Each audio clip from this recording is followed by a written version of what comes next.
नमस्कार, जय हिंद, वंदे मातरम। मैं हूं केशव पंडित और आप देख रहे हैं देश का तेजी से बढ़ता एटीवी न्यूज चैनल। आज हम बात कर रहे हैं राहुल गांधी पर, जो हरियाणा का दंगल है जो चल रहा है, हरियाणा चुनाव जो चल रहा है, वहां पर कौन कितनी फेंक रहा है, कौन कितने वादे कर रहा है, उसी पर आज हम चर्चा करेंगे। कांग्रेस की जो महिला वोटर है, पहले कांग्रेस से खटाखट 8500 रुपए महीने के मांग ले। कांग्रेस के वादों के झांसे में मत आ जाना। हिंदुओं के घरों से कितना लूटेगी में से ये भी पूछ लेना।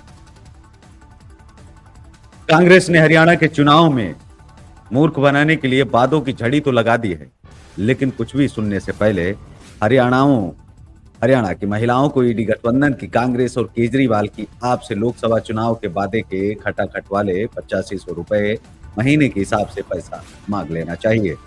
नहीं देते तो वो आप वोट देने से भी साफ मना कर देना चाहिए। खड़गे ने कहा कि कांग्रेस हिंदुओं के घरों में घुसकर अलमारी का ताला तोड़कर सारा पैसा निकालकर मुसलमानों में बांट देगी। ये बात याद रख लेना, क्योंकि साथ में उनका खान जो कह रहा है वोट नहीं दिया तो कांग्रेस वो तो गोली मार देंगे। कांग्रेस से पूछ लेना कि जो ओल्ड पेंशन स्कीम हरियाणा में लागू करने का झांसा दे रही है, वो वादा क्या हिमाचल प्रदेश में लागू कर दिया? क्योंकि वादा तो वहां भी था, वादा तोड़ेंगे सनम। हरियाणा में कह रहे हैं कि 2000 महीना 18 साल से ऊपर की हर महिला को देंगे। 2 लाख नौकरियों की रिक्तियां भी भर देंगे। 300 यूनिट बिजली मुफ्त दे देंगे। 500 रुपए में गैस सिलेंडर कर देंगे। 25 लाख रुपए का फ्री इलाज कर देंगे। 600 रुपए ओल्ड एज पेंशन देंगे। 6000 रुपए विकलांग लोगों के लिए पेंशन भी दी जाएगी। 6000 रुपए विधवा पेंशन भी देंगे। किसानों को एमएसपी की गारंटी भी दी है। गरीबों के लिए 100 गज का प्लाट और 3.5 लाख रुपए में 2 कमरे का घर बनाने के लिए मदद दी जाएगी और जातिगत जनगणना भी कराई जाएगी। वही दांव तो कि हरियाणा चुनाव। अब कांग्रेस पहले हरियाणा के वोटरों को बताए कि क्या हिमाचल प्रदेश में 300 यूनिट फ्री बिजली अब दे रहे हो? 1500 रुपए महिलाओं को क्या दे रहे हो? 5 लाख युवाओं को नौकरी का प्रबंध कर दिया। ये सब वादे कांग्रेस ने हिमाचल में भी तो किए थे, सरकार वहां भी तो है। एमएसपी केवल एक राज्य का मसला नहीं है। फिर कांग्रेस हिमाचल प्रदेश, तेलंगाना, कर्नाटक में क्या एमएसपी दे रही है? और क्या केवल चुनाव के समय ही जातिगत जनगणना याद आती है? चुनाव खत्म होते ही जातिगत जनगणना कहां चली जाती है? और साथ ही यह काम भी तो हिमाचल, तेलंगाना और कर्नाटक में होना चाहिए, फिर क्यों नहीं कराया? वहां तो जातिगत जनगणना नहीं करवाई।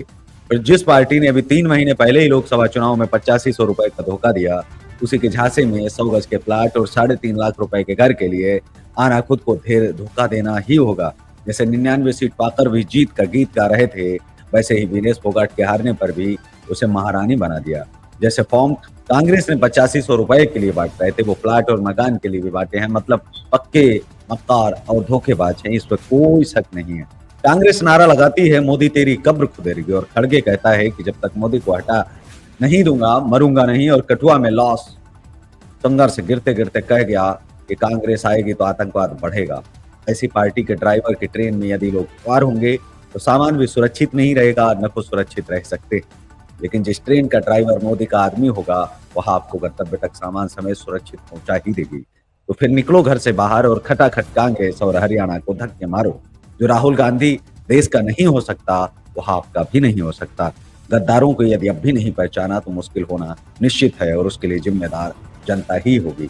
ये एक मैसेज है जिसे चलाया जा रहा है और कहा जा रहा है कि राहुल गांधी जो लगातार वादे तो कर रहे हैं, लेकिन क्या राहुल गांधी जो बोल रहे हैं वह दे भी पाएंगे? क्या दे पाने में सक्षम भी हैं?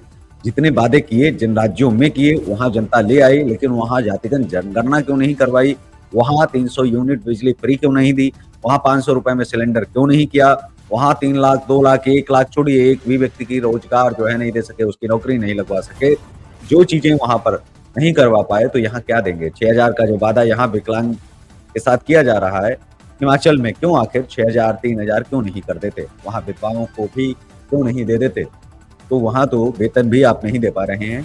ऐसी भी खबरें आ रही हैं। तो इस कार्यक्रम में बस इतना ही, हमें दीजिए इजाजत, नमस्कार। लेकिन जाते जाते कहूंगा कि हरियाणा का दंगल जारी रहेगा और हमारा विश्लेषण भी अब बातचीत करते रहेंगे, आपको रूबरू भी कराते रहेंगे, क्योंकि हरियाणा पर बात है तो हरियाणा की बात तो करनी पड़ेगी।